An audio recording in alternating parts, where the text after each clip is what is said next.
Hello, this is Photography Gamer, welcome back to the channel. Today I'm reviewing The Surge 2 for the PS4. The game's also available for the Xbox consoles and Microsoft Windows. The Surge 2 is an action role-playing game developed by Deck 13 Interactive. The game is set in Jericho City and you play as the Warrior, a survivor of a plane crash. The game sees you explore the city, meet the locals and fight your way through hordes of challenging enemies and bosses. So what is the game like to play? Well, you start out by creating your own unique warrior, but the options are limited with a few generic templates and hairstyles to choose from. The Surge 2 is primarily a combat game with heavy emphasis on tactics, blocking, parrying and treating each opponent with respect. You can swipe weapons in vertical or horizontal motions, with each one having a different impact on your enemy's limbs. You have the ability to block, dodge roll and parry strikes. But each action comes at a stamina cost, and with health being at a premium, early combat skirmishes result in many deaths. One cool feature is the ability to target an enemy's limbs, so if you're a clever warrior, you'll find the body part with no armor and go for that. You have a helpful drone that can be modded with a plethora of different items.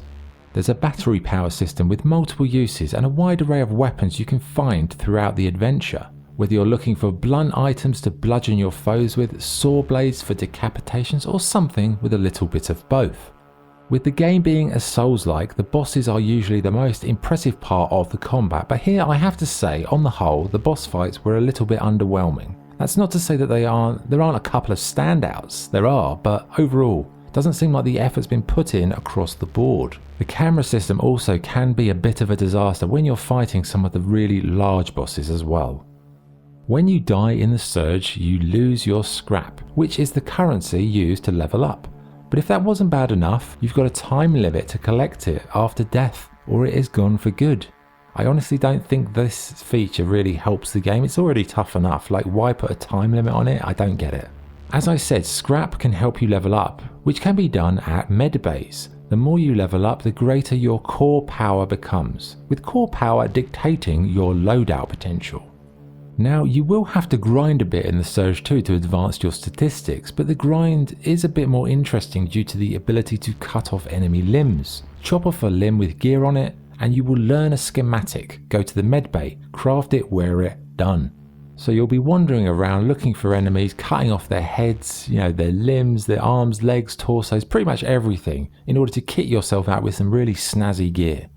The game world of Jericho, it's a little bit of a mixed affair. On the one hand, it does have a nice intricate level design, like a maze that unlocks as you progress, but it creates a sense early on that it's larger or vaster than it actually is. By the end, you just feel like it's the same old sort of Souls-like design and could have been a lot better. I'd say the city itself is quite cool, bizarre. It's got these bizarre features, cool architecture, and again, it's like a maze-like quality. But having no map at the start doesn't really make any sense at all. I mean, you have all of these high-tech gadgets and gear, but no map. What's that about? I know it is a genre like Souls-like staple, but it doesn't actually fit with the lore of the world.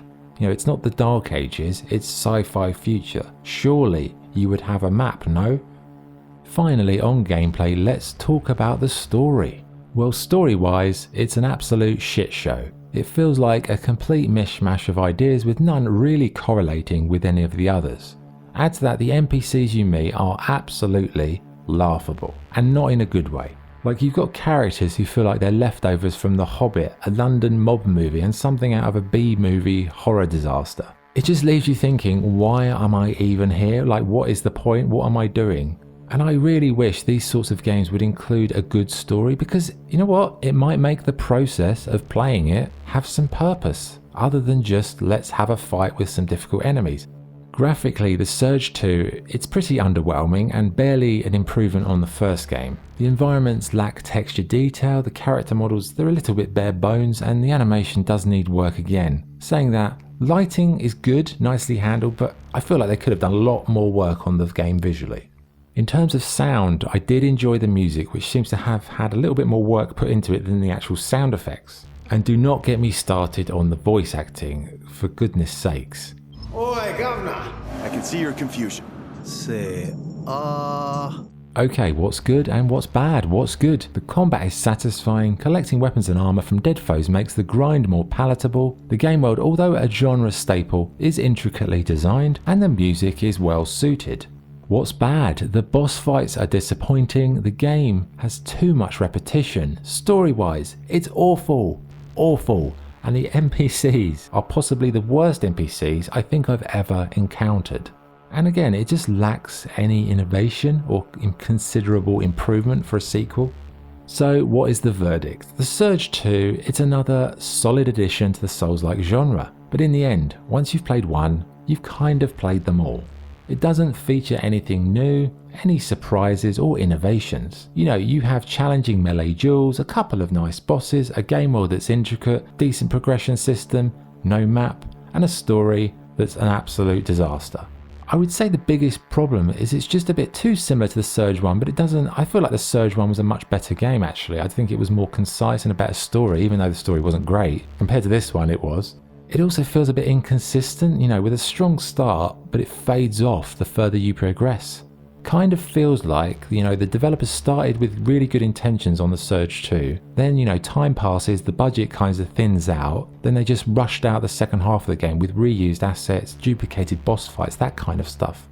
So it's not bad, but it isn't great. As far as sequels go in the Souls-like genre, it's pretty much what you would expect, just more of the same. Same old, with only really the armor collecting grind being the highlight to alleviate the boredom. But again, if you like Souls-likes, there's something there for you. If you enjoyed the Surge 1, there's something for you. But I would also say there is no replay value at all. You know, this was my second playthrough of the game. I didn't play all the way through on this playthrough because I just couldn't take it really. You know, it's a real struggle. Once you've already finished it once, coming through this again, there's no real point. So it's a one and done type of game. But again, a game Souls-like fans will like, combat fans will like, and sci-fi fans. So scoring, I'd give the Surge 2 7 out of 10. Good game, could have been better. Okay, that's the review. Thanks for watching. If you enjoyed this video, please like and subscribe. This is Photography Gamer signing off. Thank you.